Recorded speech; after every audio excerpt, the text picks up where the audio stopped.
que se vuelve niño frágil, amor de hombre humillado. Quiero hablar de un amor apasionado. Con dolor carga nuestros pecados, siendo rey se vuelve esclavo, fuego de amor poderoso. Salvador, humilde, fiel, silencioso. Amor que abre sus brazos de acogida, quiero hablar del camino hacia la vida.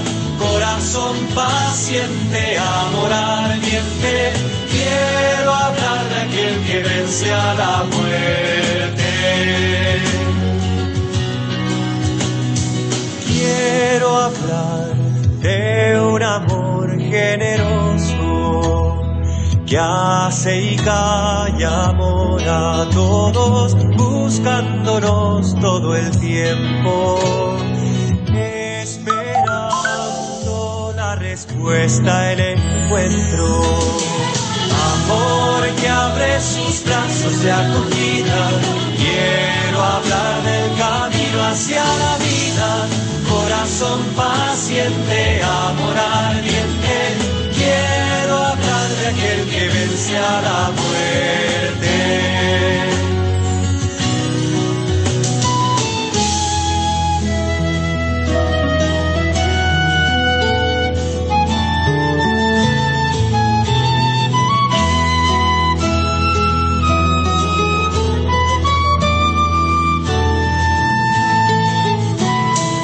Quiero hablar de un amor diferente, misterioso, inclaudicable, amor que vence en la cruz. Quiero hablar del corazón de Jesús. Amor que abre sus brazos de acogida, quiero hablar del camino hacia la vida. Corazón paciente, amor ardiente, quiero hablar de aquel que vence a la muerte. Amor que abre sus brazos de acogida, quiero hablar del camino hacia la vida. Corazón paciente, amor ardiente, quiero hablar de aquel que vence a la muerte.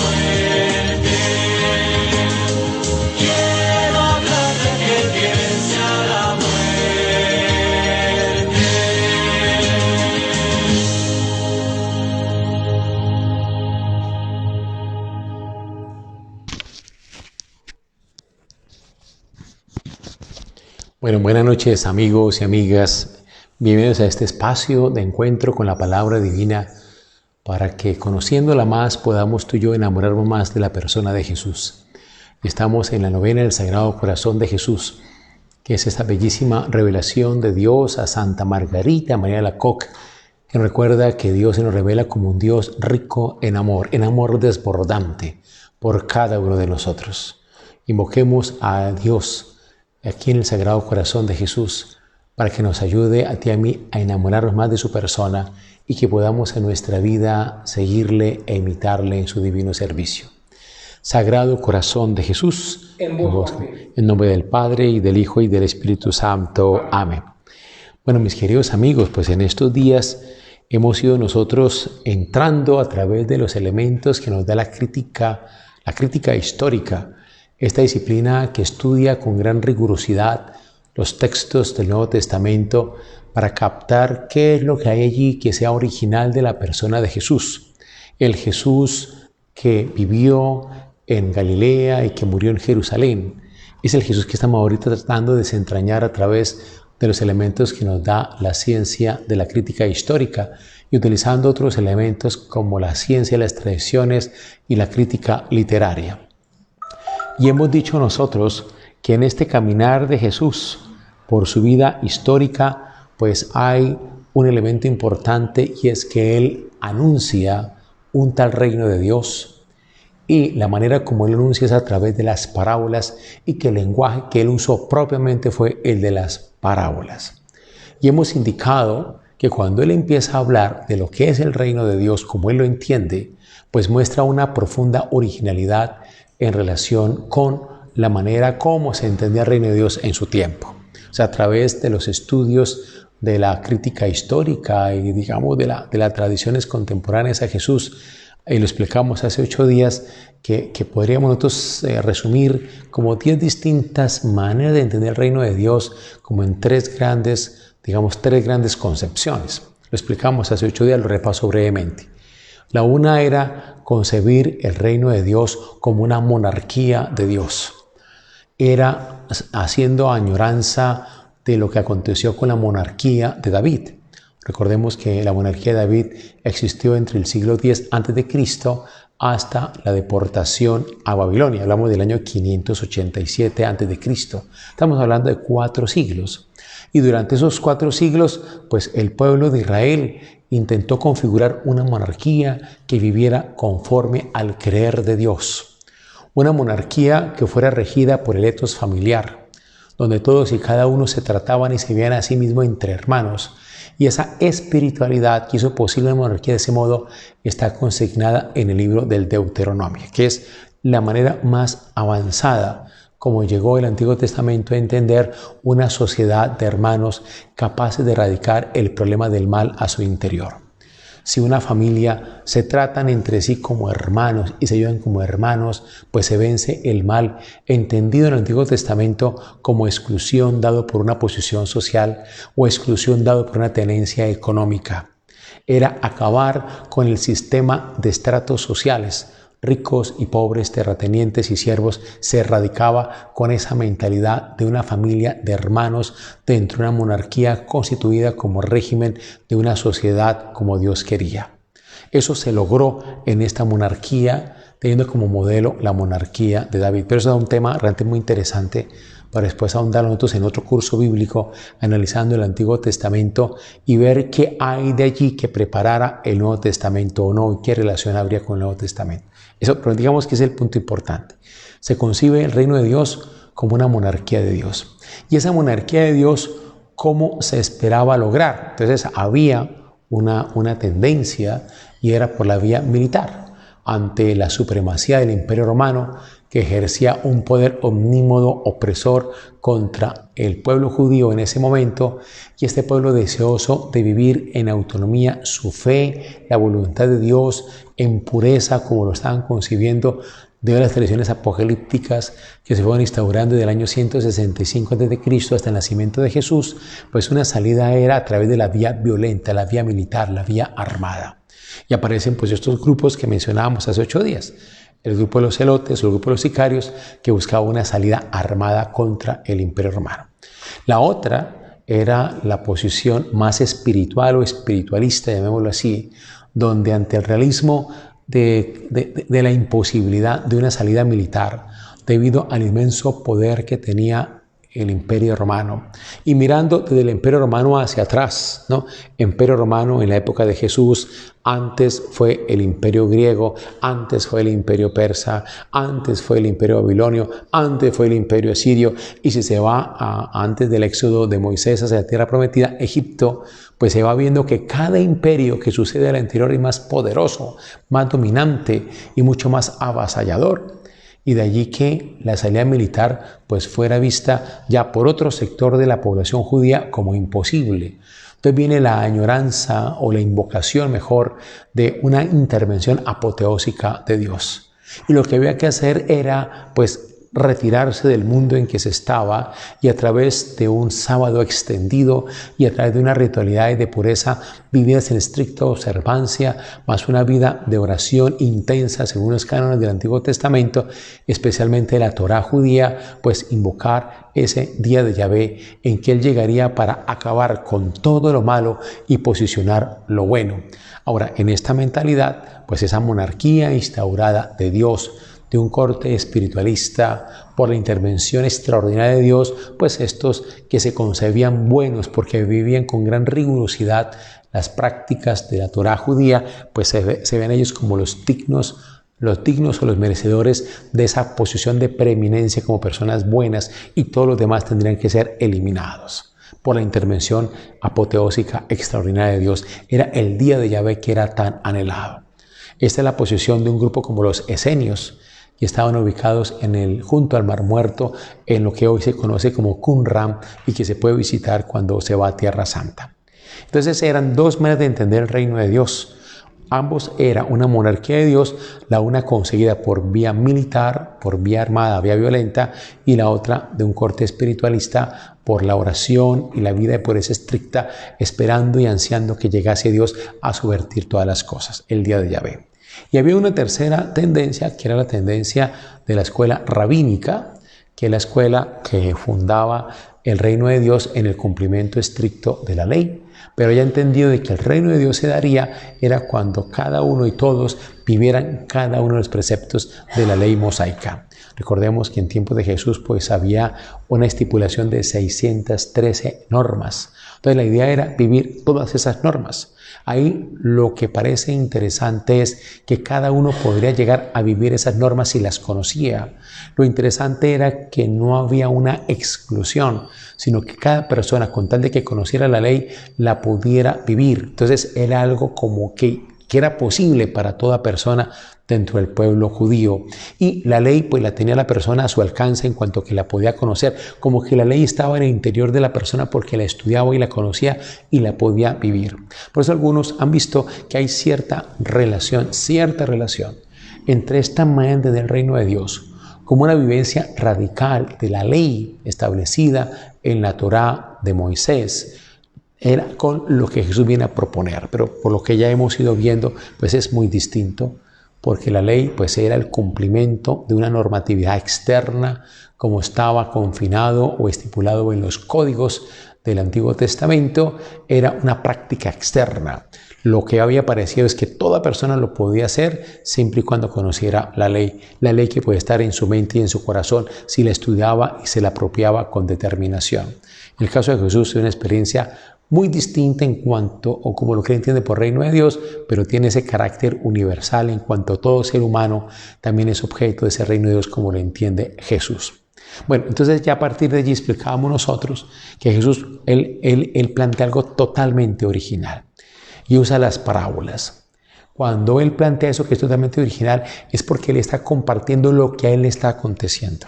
O sea, Jesús, él anuncia lo que él está viviendo, lo que él está experimentando, lo que es su relación con el Padre, la relación de Jesús con el Padre, donde él va captando esa acción de Dios en él que va conduciendo toda su vida, y él mansamente se deja llevar por su Padre, de tal manera que todo lo que él piensa, lo que habla, lo que desea, lo que hace, es totalmente movido por Dios en él, sin oponer Jesús ninguna resistencia.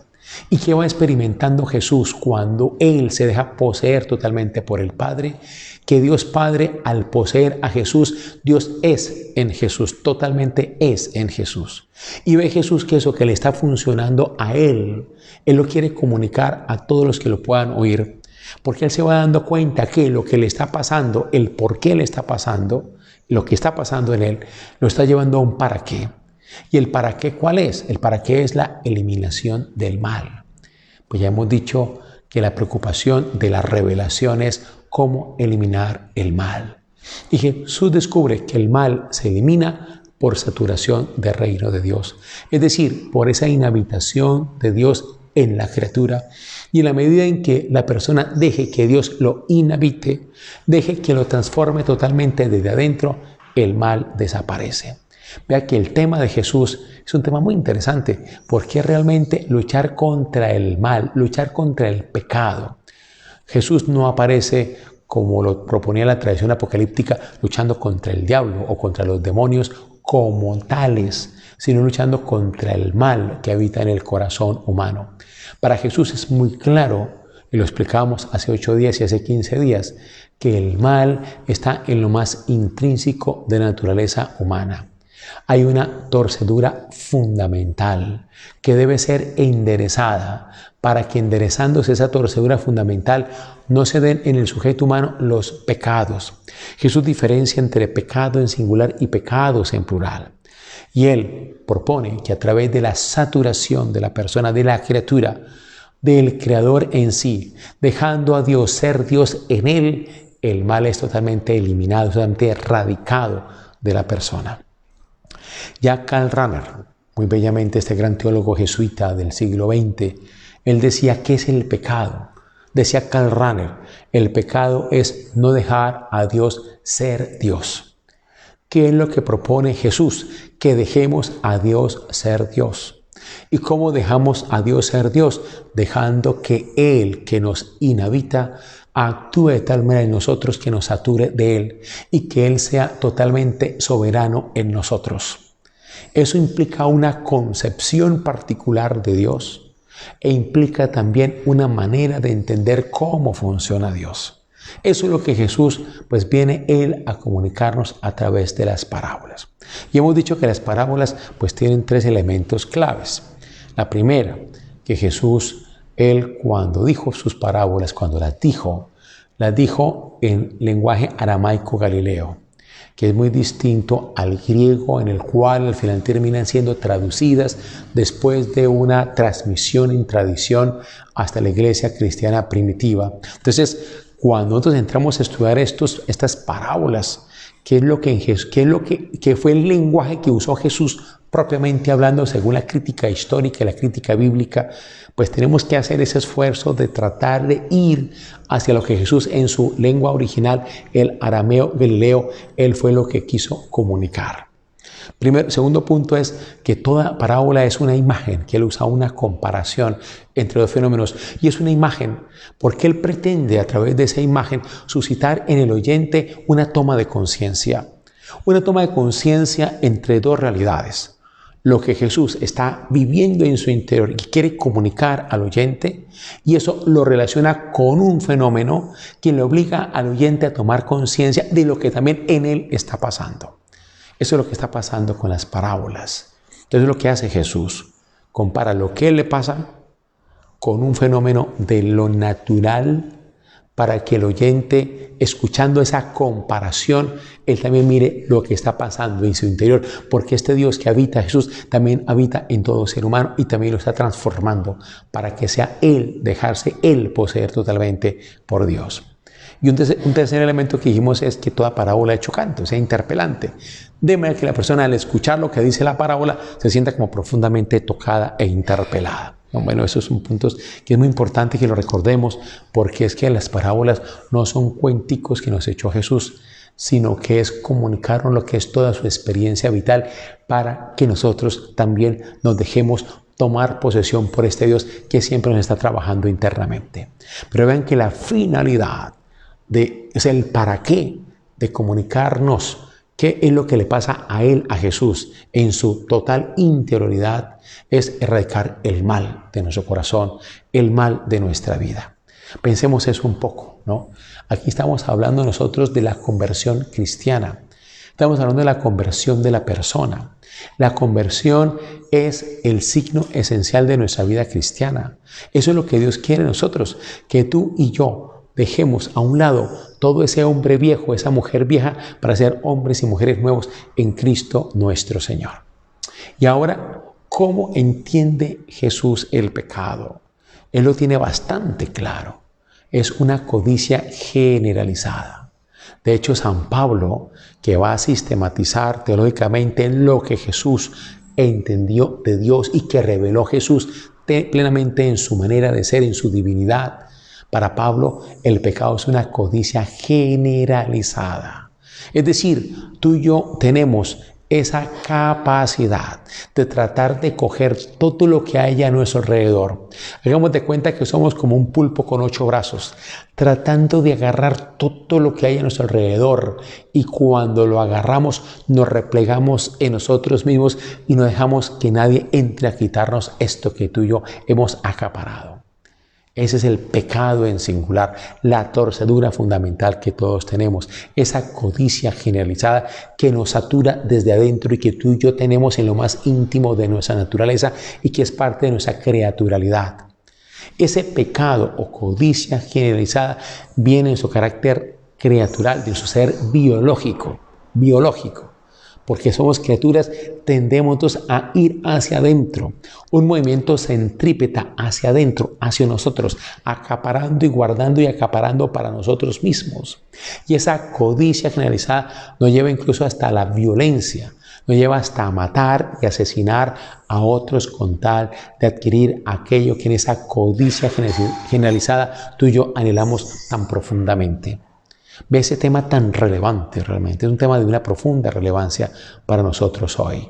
El padre Pacho Francisco de Rú, el jueves pasado en esta excelente charla sobre la dramática situación de los líderes sociales asesinados, nos hacía esa reflexión, cómo esa ambición humana, que lleva a asesinar a personas comprometidas por la vida, comprometidas por la justicia, por la restitución de tierras, por la cohesión social, por la sustitución de cultivos, por los derechos humanos, por generar posibilidades dignas de vida, esa codicia humana generalizada que está ligada a sectores del narcotráfico, a BACRIM, a paramilitares, a disidencias de la guerrilla, a la minería ilegal, es totalmente cruel para masacrar y asesinar personas, líderes que trabajan por lo bueno y por lo justo. El padre Francisco de Rú nos daba solo ese datico, entre 1986 hasta hoy, 5.008 líderes sociales asesinados. Si tuviéramos que hacer un minuto de silencio por cada líder social asesinado, tendríamos que estar calladitos tú y yo 84 horas seguidas. Y si no, pensemos nosotros en los 9 millones de víctimas que ha dejado este conflicto armado absurdo en que hemos estado en Colombia, un conflicto armado bárbaro que, a Dios gracias, con el armisticio firmado en el año 2016 se busca que ya se pare esa guerra absurda y que esa muerte, todos esos desplazados, todos esos desaparecidos, todos esos secuestrados, todos esos extorsionados, causados por guerrilla o paramilitares o lamentablemente algunas fuerzas del Estado y ciertos grupos de la élite nacional, digamos grandes terratenientes, algunos empresarios, lamentablemente, como lo han mostrado las investigaciones de los medios de comunicación social, el narcotráfico, etcétera, si no tiene de fondo eso, la codicia generalizada que está en lo íntimo del sujeto humano, que llega hasta la violencia con tal de adquirir aquello lo que esa codicia le impulsa y que no le importa eliminar y asesinar con tal de lograr lo que quiere y acaparar y retener para que nadie se lo quite, sino está esa codicia generalizada detrás de toda esta barbarie humana que hemos vivido en Colombia y en toda forma de mal humano que existe en el mundo, en la humanidad. Ve que es un tema de una profunda relevancia para todos nosotros, profunda relevancia. Por eso Jesús, Él entiende claramente que tiene que anunciarlo para que la gente, tomando conciencia de cómo Dios trabaja en su interioridad, deje que por saturación del reino de Dios, por saturación de Dios en su ser, por saturación de esa acción creadora de Dios en su ser, en su creaturalidad, pueda eliminar, sacar esa otra saturación que es la codicia generalizada que en todo ser humano hay. Vean que ese para qué de Jesús es realmente formidable y de una profunda actualidad para todos nosotros. Y vayamos nosotros pues en esta reflexión como la mencionábamos. Yo solo quisiera como recalcar un punto que ya lo hemos dicho ya 2 veces, pero vale la pena que lo tengamos claro, porque si tú y yo tenemos claro cuál es el reino de Dios que Jesús anuncia, tendremos claro qué es lo que Él quiere decirnos en las parábolas, para que no creamos que son cuenticos como fábulas de Esopo. No, es toda una experiencia de vida que lleva a Él a comunicar para que otros, escuchándolas, se interpelen y tomen conciencia de Dios habitándolos y que también se dejen actuar, se dejen trabajar por Dios. Entonces decíamos nosotros que Jesús comienza hablando en parábolas para comunicar lo que es el reino de Dios. Y muy bueno que tengamos tú y yo muy bien claro qué es el reino de Dios. Porque hablar de reino de Dios es hablar de Dios mismo. El reino de Dios es hablar de Dios. Porque usted que Dios en su ser no se distingue de su hacer. O sea, en lo que Él es lo que Él hace. Entonces, cuando Jesús empieza a hablar del reino de Dios, está hablando de Dios como tal. ¿Qué es Dios? Es lo que Él va comunicando. Y bueno, nosotros ya hemos dicho, bueno, que de los 3 evangelios, de Marcos, de Mateo y Lucas, pues el primero es el de Marcos. Y dice acerca de esto Bultmann, uno de los grandes biblistas, analistas de la Biblia, exégetas de final del siglo XIX y comienzos del XX, Bultmann, él dice que el evangelio que cuenta la parábola en su sentido más original del arameo galileo que usó Jesús fue Marcos. Entonces, cuando tú y yo entramos al evangelio de Marcos y encontramos las parábolas, me perdón si aquí estoy repitiendo algo que ya he dicho, que lo tengamos bastante claro. En Marcos, en la parábola del sembrador, nosotros hemos analizado que la parábola del sembrador, con la cual él comienza su serie de parábolas, es para explicar qué es Dios, explicar qué es el reino de Dios. Y las parábolas, como aparecen tanto en Marcos como en Mateo, como en Lucas, él comienza diciendo: el reino de Dios es como un sembrador que salió a sembrar. Y luego, cuando él va a explicar, o viene la explicación, que no es de Jesús, sino de la comunidad cristiana primitiva, vamos a encontrar cuando habla de qué es lo que siembra el sembrador, los tres concuerdan que es la palabra.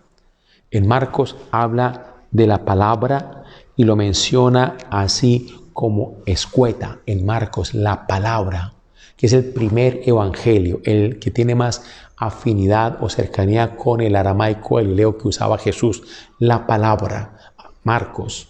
Si vamos nosotros a Mateo, él habla de la palabra del reino. Si vamos a Lucas, dice la palabra de Dios. Los tres evangelistas están hablando de la palabra. Esto es muy importante que tú lo tengamos claro, porque está colocando a Jesús está parado para hablar de qué es Dios. Entonces Dios es como un sembrador que sale a sembrar. Claro, el sembrador es Dios, pero ¿qué es lo que siembra Dios? La palabra.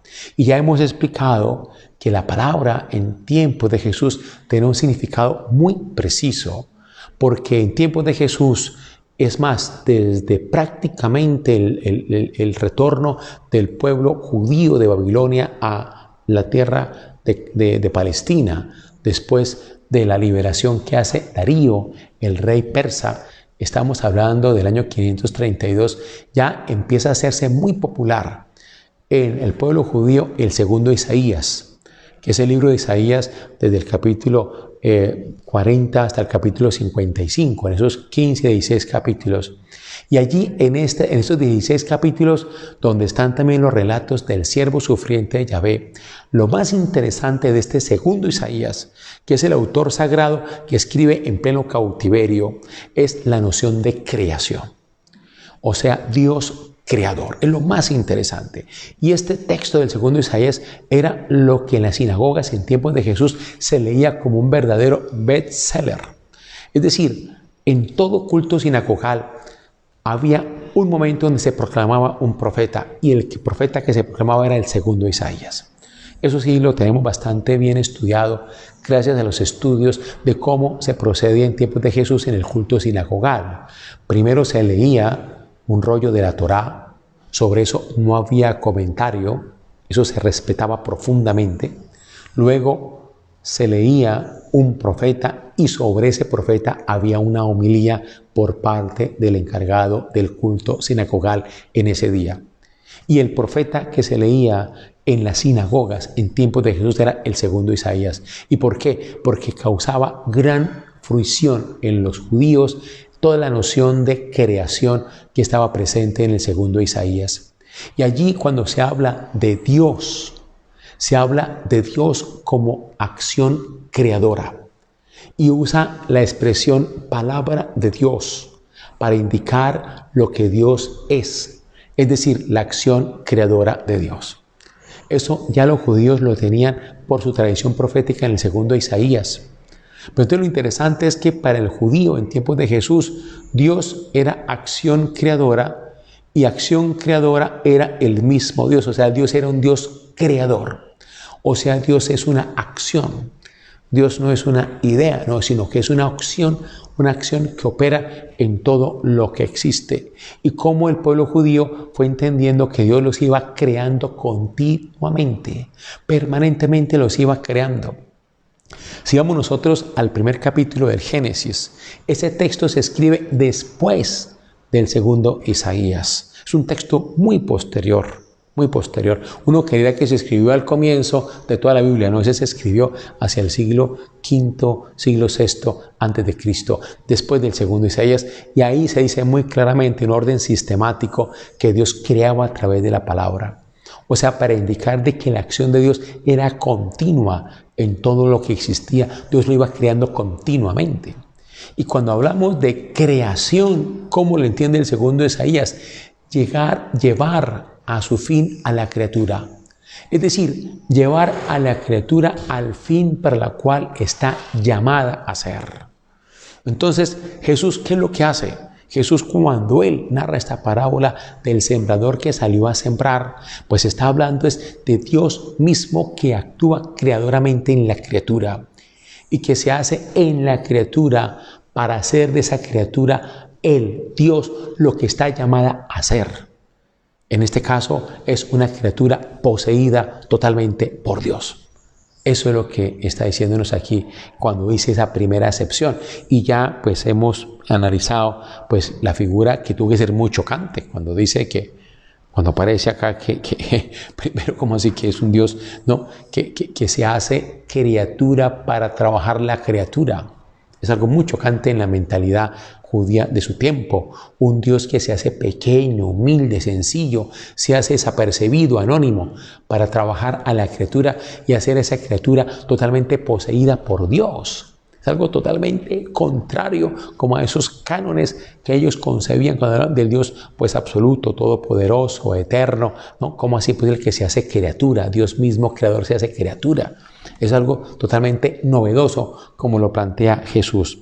Pero además de eso, cuando dice además cómo opera ese sembrador, ya lo meditamos hace 8 días, que Él echa esta semilla que es la palabra de Dios, que es la acción creadora de Dios en el camino, en la piedra, en los abrojos, en los espinos. O sea, Dios no hace distingo de ningún ser humano. Dios actúa creadoramente en toda persona, toda persona. O sea, podremos a esos judíos tan marcados por lo que decíamos hace ya unas 3-4 semanas, ¿no? Por este purismo ritualista, donde ellos buscaban a partir de una continua exclusión de todo lo impuro, formar el grupo de los perfectos o puros, donde ellos se sentían llamados realmente a hacer posible la llegada de esa monarquía, no esa monarquía davídica, ¿no? ¿Se acuerdan ustedes que hablábamos de eso? Y entonces, ¿y cómo es posible de que Dios está trabajando en todo hombre, en toda mujer? Trabajando en la prostituta, trabajando en el publicano, trabajando en el invasor romano, trabajando en el leproso, trabajando en todos los que ellos rechazaban como impuros y como lejanos de Dios. Fíjate lo que estábamos diciendo nosotros hoy también en el contexto actual, como en aquel que tú consideramos súper rejete contra malos, cómo está allí el Señor trabajando en cada uno de ellos, creándolo desde adentro y esperando a que esa persona le abra su corazón para que se deje transformar por Dios y deje poseer por Dios. Pensemos tú en la persona más mala, que creeríamos usted que ya está condenada de por sí, pues Dios está en esa persona trabajando intensamente desde adentro para transformarlo totalmente. Entonces esto realmente causa un profundo impacto. Y una pequeña anotación bíblica. Cuando se miran ese texto del segundo Isaías, del capítulo 40 al 55, allí Yahvé aparece asociado a 63 verbos distintos. Y todos los 63 verbos distintos hablan de acción, hablan de operación, hablan de trabajo. O sea, el Dios que aparece revelado en el segundo Isaías es un Dios arremangado, o sea, un Dios trabajador, que está trabajando en la criatura, que está trabajando en la creación, creándola continuamente. Entonces tengamos esto muy presente para que podamos como ir captando mucho más todo lo que sigue adelante. Ahora deseamos nosotros pues que Jesús, Él va a través de las parábolas, colocando esas imágenes interpelantes, llevando al oyente a una toma de conciencia de cómo Dios está presente en él o en ella para tomar posesión de él. Pues decíamos nosotros hace 8 días que lo equivalente hoy a lo que sería escuchar una parábola en tiempos de Jesús es orar. Cuando tú y yo oramos, estamos tú y yo tomando conciencia del actuar de Dios en nosotros. La oración es adentrarnos en nosotros mismos para contemplar al Dios creador que continuamente nos está creando a ti y a mí. ¿Y cómo nos va creando? Nos va creando colocando en nosotros deseos y motivaciones. Y cuando tú y yo somos conscientes de esos deseos y motivaciones, somos conscientes, lo que hacemos es abrir el corazón para que esa motivación, ese deseo sea más fuerte. Y cuando tú y yo nos dejamos llevar por ese deseo, por esa motivación que Dios coloca en nosotros, tú y yo estamos dejando a Dios ser más Dios en nosotros. Estamos dejando a Dios saturarnos más a nosotros. Eso es lo que está pasando en nuestra intimidad cuando tú y yo oramos. Bueno, y estábamos nosotros explicando, pues la vez pasada, pues las características que trae este reino de Dios. Entonces mencionábamos el grano de mostaza, la levadura, el sembrador, como la presenta Marcos, que es otra versión del sembrador, la cizaña, la red. También hablemos del tesoro escondido y hablemos de la perla preciosa. Estamos hablando de esas. Ahí vemos las características con las cuales Jesús quiere al oyente también interpelarlo de cómo esa acción creadora de Dios en él, saturándolo totalmente de reino para superar el mal que hay en su corazón. Entonces, vamos con el hablamos del grano, repito con ustedes, el grano de mostaza. Entonces vea que cuando él usa el grano de mostaza, y podemos ir a la versión de Marcos, que como decía es la versión más aramaica, y si tienen ustedes ahí la Biblia pueden buscarlo, Marcos capítulo 4, versículo 30. Marcos capítulo 4, versículo 30. Vea lo que dice acá. ¿Con qué compararemos el reino de Dios? Entonces, en vez de reino, digamos Dios. ¿Con qué compararemos a Dios? ¿Cómo es Dios? Dice, es como un grano de mostaza que cuando se siembra en la tierra es más pequeña que cualquier semilla que se siembra en la tierra, pero una vez sembrada crece y se hace mayor que todas las hortalizas y echa ramas tan grandes que las aves del cielo anidan a su sombra. Entonces, pueden imaginar lo interpelante que fue escuchar para los oyentes esta parábola de Jesús, que por cierto es una parábola de una suma importancia. A parecer de algunos exégetas es la parábola más importante del Nuevo Testamento y la más importante para entender qué es el reino de Dios, es decir, qué es Dios. Primero dice, es pequeñito, como una semilla de mostaza, es pequeñito. Vea, esto es lo que está diciendo, o sea que Dios es pequeñito, que es humilde, que es sencillo, que es anónimo, que incluso nosotros nos podemos sentar encima de Él. No se desespera, no se angustia, no, pero tampoco se enfurece, no se ofusca. O sea, está allí, chiquitico, pequeñito, humilde, pequeño. Así es como está Dios. Vea que según esto, Dios no es como la piedra del Peñol, ni como la bola gigante que sostiene este Dios griego Atlas. No, es alguien pequeño, pequeñito. ¿De qué está hablando acá? Nos hablando es de la humildad, nos habla de la pequeñez, nos habla de ese anonimato donde Dios trabaja, donde Dios crea. Mira, desde allí es imposible que nosotros tengamos que ver todo el sentido de las bienaventuranzas. O sea, las bienaventuranzas, que es el eje de nuestra vida cristiana, están totalmente basadas en esta parábola. Porque las bienaventuranzas nos hablan de que exalta lo pequeño, lo humilde, lo anónimo, lo insignificante, lo que este mundo lógico de consumismo y materialismo rechaza totalmente. Sobre esto vale la pena pues hacer una precisión. La palabra bienaventuranza se suele traducir como bonanza. Y la bonanza se entiende como acumulación de poder, de dinero, de reconocimiento, de imagen. Pues aquí la traducción más exacta de una bienaventuranza habría que ser acierto. Lo que es el acierto, que es lo acertado para Dios. Y vea que el listado que hace las bienaventuranzas es cosas pequeñas. Acertado el que es pobre, acertado el que sufre, acertado el que llora, acertado el que es manso de corazón. O sea, lo pequeño, lo humilde, lo sencillo. Esta parábola realmente es definitiva, porque recordamos con la figura del grano de mostaza, que es una semilla, Ya dijimos que la semilla es la palabra de Dios y la palabra de Dios es la acción creadora de Dios. Con esta parábola a veces ha habido alguna interpretación que dice, no, pues que lo pequeñito es pequeño, luego crece y se hace grande. Que el reino de Dios es algo que inicia como chiquitico y va creciendo y se hace grande. Eso no es como se ha interpretado, pero hay teólogos muy serios que la ven de otra manera en el sentido que estamos explicando lo que es el reino de Dios. Uno de ellos es un gran autor que se llama Peter Borkamp, un alemán que ha escrito varias obras, un Jesús de Nazaret, un Pablo de Tarso, por ejemplo, que es realmente un gran exégeta y un gran teólogo. Él va diciendo lo siguiente, dice, la acción creadora de Dios es tan fundamental al principio como al final. Eso es lo que nos está diciendo esta parábola del grano de mostaza, que la acción creadora de Dios es tan fundamental al principio como al final. Lo que está diciendo Jesús cuando dice que Dios es como un grano de mostaza, que es pequeñito, que es humilde, que es anónimo, es que solo lo pequeño es lo que tiene la virtualidad de la creación universal. Repito, solo lo pequeño tiene la virtualidad de la creación universal. Entre más pequeño, más significativo se es. Lo más grande ya está oculto en lo pequeño, ya está oculto en lo insignificante. Esta manera de ser de Dios, apartemos entonces un poco, por ejemplo, ¿no? Quienes han hecho los grandes cambios en la historia de la Iglesia, por ejemplo, y por qué no de la humanidad.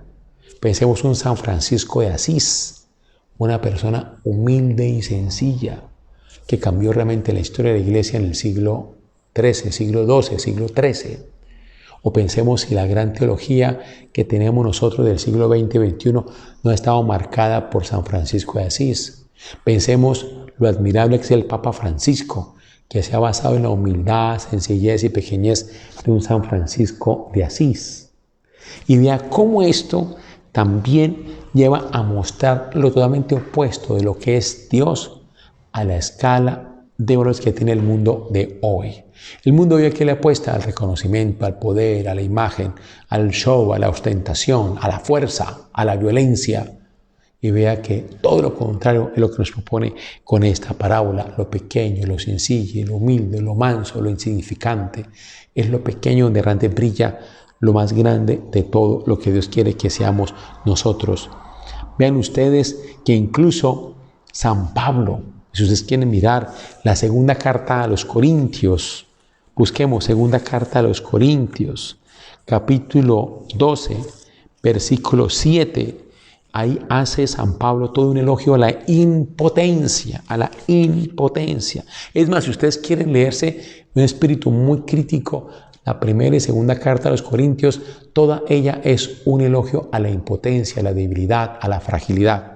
Y vea lo que dice en la segunda carta a los Corintios en el capítulo 12 y versículo 7 y siguientes. Vea lo que dice, si quieren mirar el texto. Y por eso, para que no me engría con la sublimidad de esas revelaciones, fue dado un aguijón a mi carne, un ángel de Satanás que me afuetea para que no me engría. O sea, lo que dice Pablo es, en mi debilidad Dios me fortalece. En mi debilidad Dios me fortalece. En mi pequeñez Dios me engrandece. Muy bien. Vamos con la siguiente parábola. Creo que sí la alcanzamos a mirar. Sí, creo que sí. Vamos a la siguiente parábola. Seguimos nosotros con el Evangelio de Marcos. Marcos capítulo 4 estamos nosotros.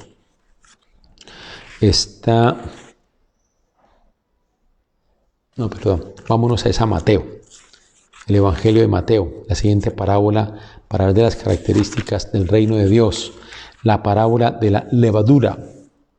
Estamos nosotros en la levadura, que sigue después de la de mostaza.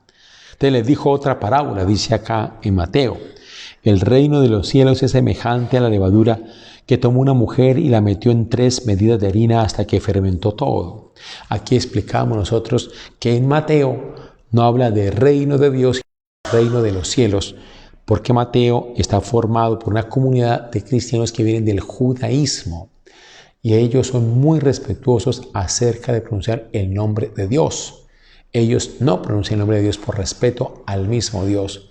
Entonces, ¿qué pasa? Reemplazan reino de Dios por reino de los cielos, pero están hablando de Dios.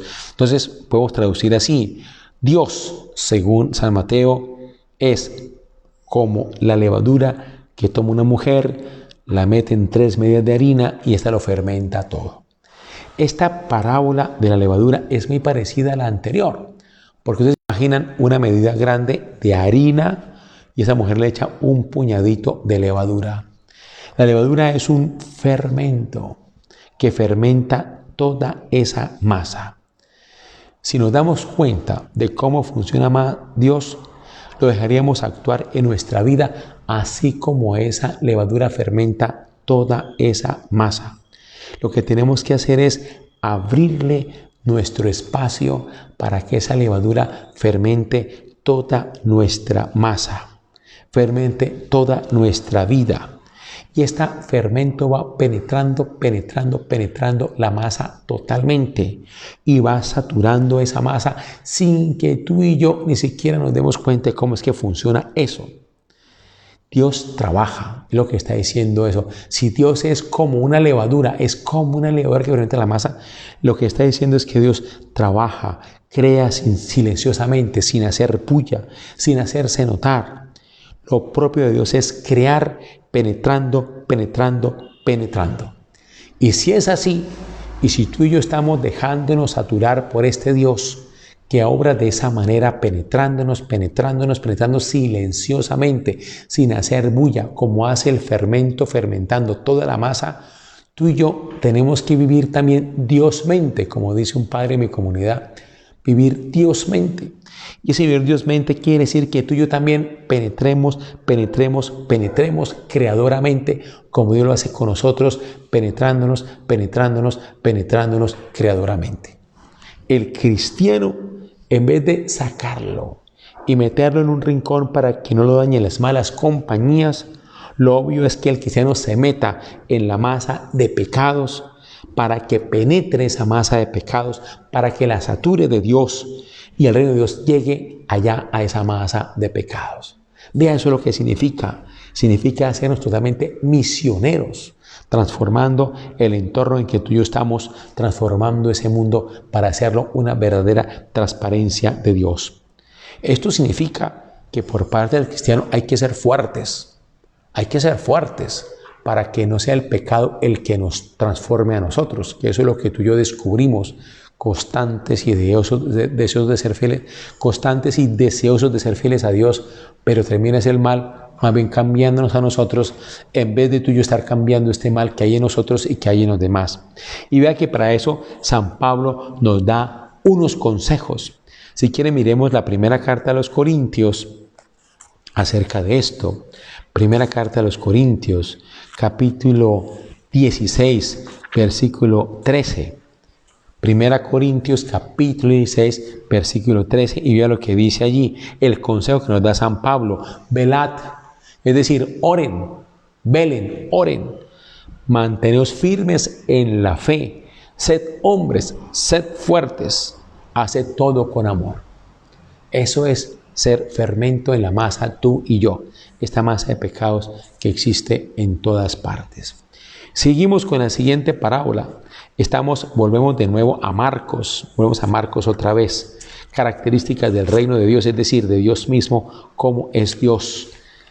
Está la parábola de la semilla que crece por sí sola. Estamos en capítulo 4 de Marcos, versículo 26. Y dice Jesús, busquemos capítulo 4 de Marcos, versículo 26. Dice, también decía, el reino de Dios es como un hombre que echa el grano en la tierra. Duerma o se levante de noche o de día, el grano brota y crece sin que él sepa cómo. La tierra da el fruto por sí misma, primero hierba, luego espiga, después trigo abundante en espiga, y cuando el fruto lo admite, enseguida se le mete la hoz porque ha llegado la siega. O sea, esta parábola podríamos decirla mucho más sencillamente. O sea, Dios, ¿cómo es Dios? O sea, Dios es como un hombre, ¿no?, que echa el grano en la tierra duerma o se levanta, haga o no haga, esa semilla crece, germina, da espiga, da fruto. Luego viene este hombre y cosecha ese fruto y obviamente fruto abundante. Dios es así. Es decir, ¿qué está diciendo con eso? Que tú y yo hagamos o no hagamos nada, Dios siempre está trabajando internamente en nosotros. Dios obra de día y de noche, siempre está obrando.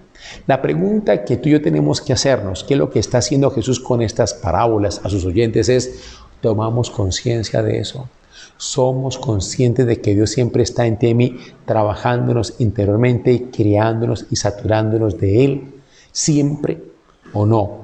En la medida en que tú y yo tomamos conciencia de Dios, en esa medida nos vamos abriendo con espontaneidad. Y si hacemos esfuerzos, es para que quitemos los bloqueos que tú y yo le colocamos a Dios, que entorpecen esa acción creadora de Dios. El tomar conciencia es dejar a Dios ser Dios en nosotros, que nos sature totalmente. Porque vean que la única manera de que Dios, tomando posesión de ti y de mí, tú y yo lleguemos a hacer transparencia de Dios mismo hacia los demás. O sea, un ser humano que ha podido eliminar toda codicia generalizada que hay en tu interior y el mío. Ves que pensemos eso un poco. Mira, por la historia humana, no existe en la historia humana, realmente no hay ninguna institución en la historia humana que permita a la humanidad misma corregirse por sí misma. A ver, díganme ustedes cuál. Hemos inventado unas filosofías, unas éticas, hemos inventado unas políticas, hemos inventado unas constituciones, hemos invitado hasta medidas represivas, ¿no? Incluso hasta un revólver en la sien, bombas, prisiones, cárceles, normas jurídicas, y ninguna de todas esas creaciones institucionales ha logrado corregirnos por dentro a nosotros. Podemos tener nosotros el aparato jurídico más perfecto, el esquema político más ideal, con miras a ordenar una sociedad. Si nosotros no estamos sanados por dentro, si no estamos saturados de Dios, si no hemos eliminado esa codicia generalizada, nos pecateamos todo, nos tiramos todo, manipulamos todo según nuestro interés y conveniencia. Dígame usted si no es así. Lo que hemos hecho a través de la historia humana es generar siempre todo un aparato represivo y de control para que el hombre deje su mal proceder. La norma externa coacciona, cohíbe, amedranta, pero no transforma ni cambia el corazón. Y como decimos nosotros, echa la ley, echa la trampa. Y apenas tenemos oportunidad, como decía el viejo adagio, vaca ladrona no olvida el portillo. Entonces, vea lo importante de eso, es que tú y yo, con esta parábola que pone Jesús, es que seamos conscientes de que Dios siempre está trabajando, siempre está actuando, es incansable, silencioso, humilde, pequeño, trabajando incesantemente, transformándonos totalmente, arremangado. Que tú y yo seamos conscientes de esa acción de Dios para que no le bloqueemos la acción, facilitemos su acción en nosotros y podamos tú y yo realmente dejarnos saturar de Él, saturación del reino de Dios, y bajo esa saturación del reino de Dios vencer el mal, eliminar el mal que hay en ti y hay en mí. La siguiente parábola, la cizaña, esa la tenemos nosotros también en Marcos. La tenemos en Marcos, la de la cizaña.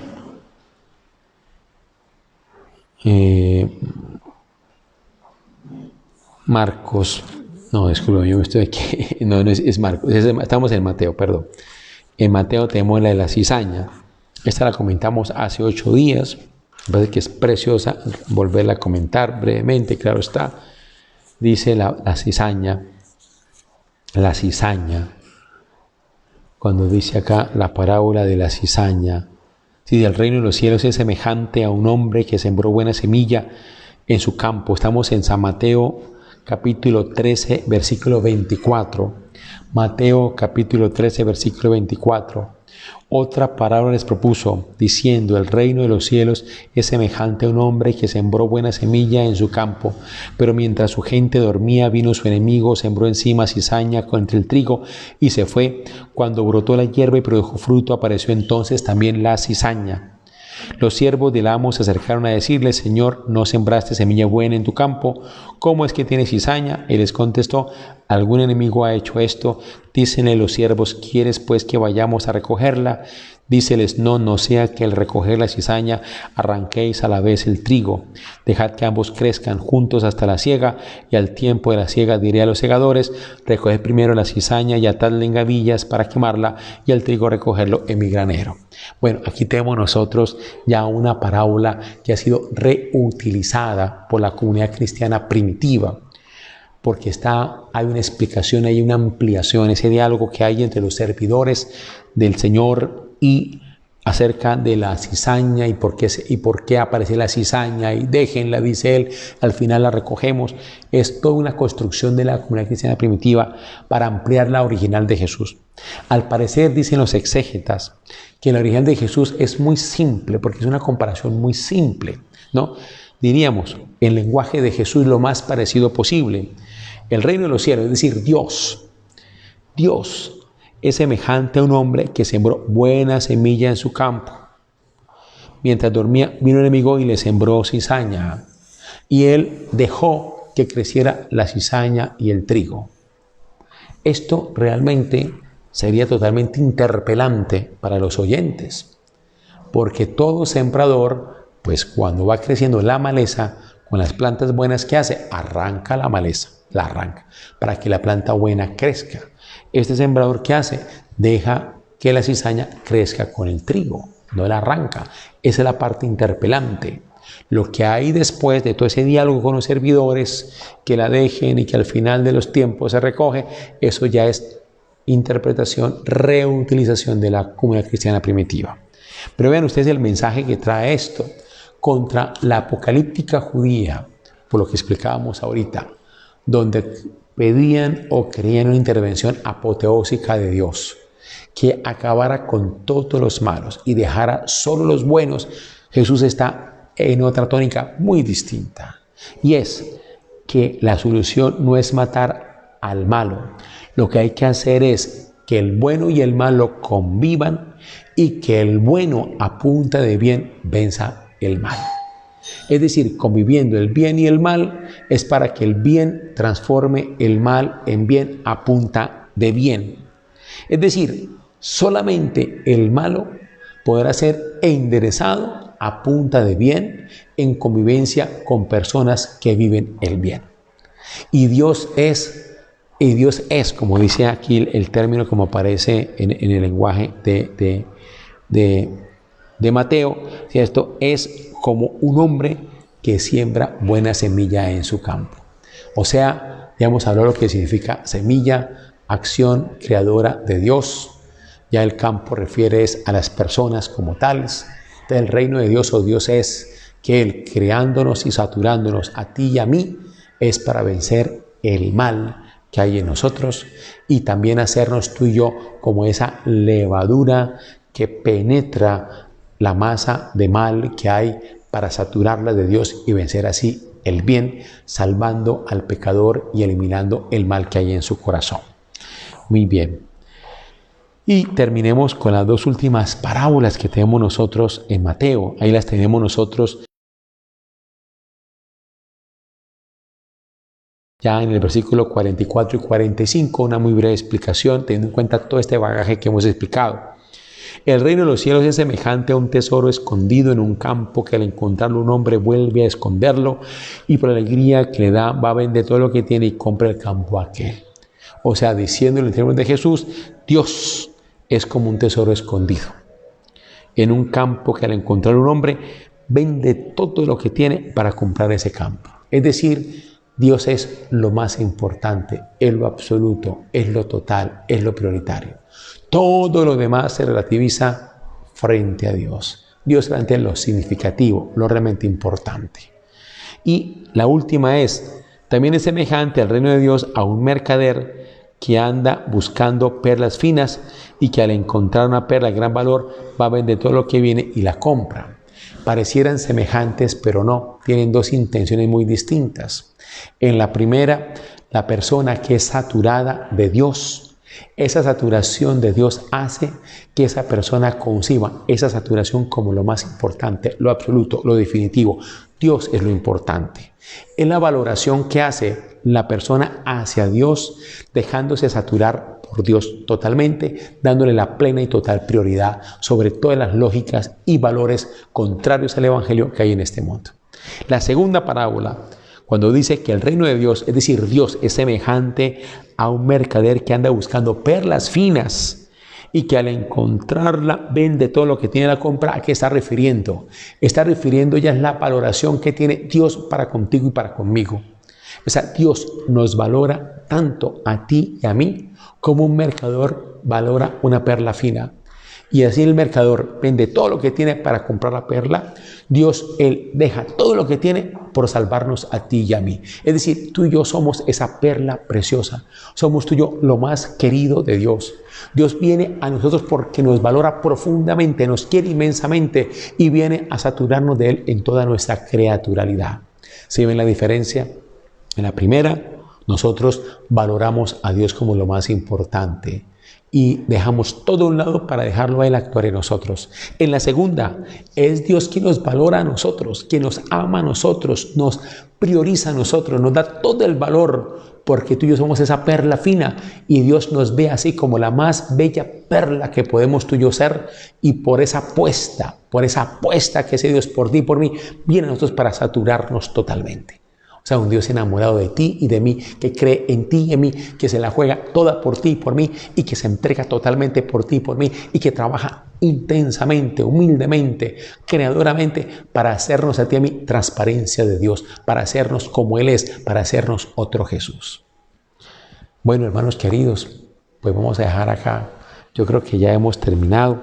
Como tareita para la próxima semana, léanse la parábola de la red, y la comentamos brevemente la otra semana como para redondear todo esto, y luego pasaremos al siguiente tema que tiene que ver con todo esto, porque hasta ahora lo que hemos tratado de explicar a ustedes es qué es el reino de Dios que Jesús anuncia y cómo lo hace. Eso es lo que estamos diciendo. ¿Qué es el reino de Dios que anuncia y cómo lo hace a través de las parábolas? Y a través de las parábolas entender qué es el reino de Dios que Jesús anuncia y total su originalidad en comparación con las otras nociones del reino de Dios que hay en su tiempo. Y ya el próximo lunes vamos a entrar a mirar pues cómo toda la vida pública de Jesús, toda la acción apostólica de Jesús, ¿no?, está totalmente relacionada con este anuncio del reino de Dios. Entonces leámonos la parábola de la red, que lo tenemos en Mateo capítulo 13, versículo 47 y siguientes, como tarea personal, y lee esa parábola teniendo en cuenta los criterios que hemos ido dando a través de esta formación bíblica. Terminamos encomendándonos al Sagrado Corazón de Jesús, muy invitados a que nos acompañen mañana, martes, 7 de la noche, a esta excelente charla que vamos a tener con Alirio Cáceres, diácono de la Arquidiócesis de Bogotá. Lo hemos invitado a que nos ayude a encontrar maneras concretas de implementar lo que en estos días hemos ido reflexionando martes tras martes. O sea, nosotros hemos generado este espacio agradeciendo inmensamente a este grupo, a este colectivo de académicos e intelectuales y de actores sociales que son los diseñadores del futuro, esas excelentes intervenciones que hemos visto martes tras martes en estas últimas semanas.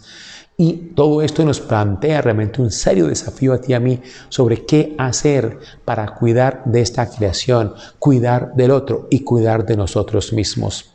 No deja de ser realmente sintomático que este COVID-19 que ataca el sistema respiratorio y que nos asfixia, no deja de ser interesante que tiene relación con esa acción avasalladora y destructora del ser humano que desforesta árboles, que acaba con el agua, que contamina el aire y que también hace asfixiar esta naturaleza, esta creación en que estamos. El hombre destruyendo por año 2000 especies. Eso nos pone a pensar que tú y yo no podemos salir incólumes, ahogando, asfixiando esta creación por su consumismo y nuestro modelo económico devastador y destructor. Pues no esperemos no salir incólumes, y este COVID-19 ataca el sistema respiratorio y también nos hace asfixiar como una conexión con esa destrucción del medio ambiente en que del que tú y yo somos parte. Entonces la charla de mañana de Alirio Cáceres nos va a ayudar a eso, como a ir encontrando vías muy concretas para aplicar todo lo que la Iglesia propone en el Laudato Si con el Papa Francisco, para que tú y yo de verdad cuidemos de la creación, cuidemos del otro, cuidemos de nosotros mismos y salgamos adelante. O si no, hermanos queridos, perecemos como especie. Bendiciones para todos ustedes. Buenas noches.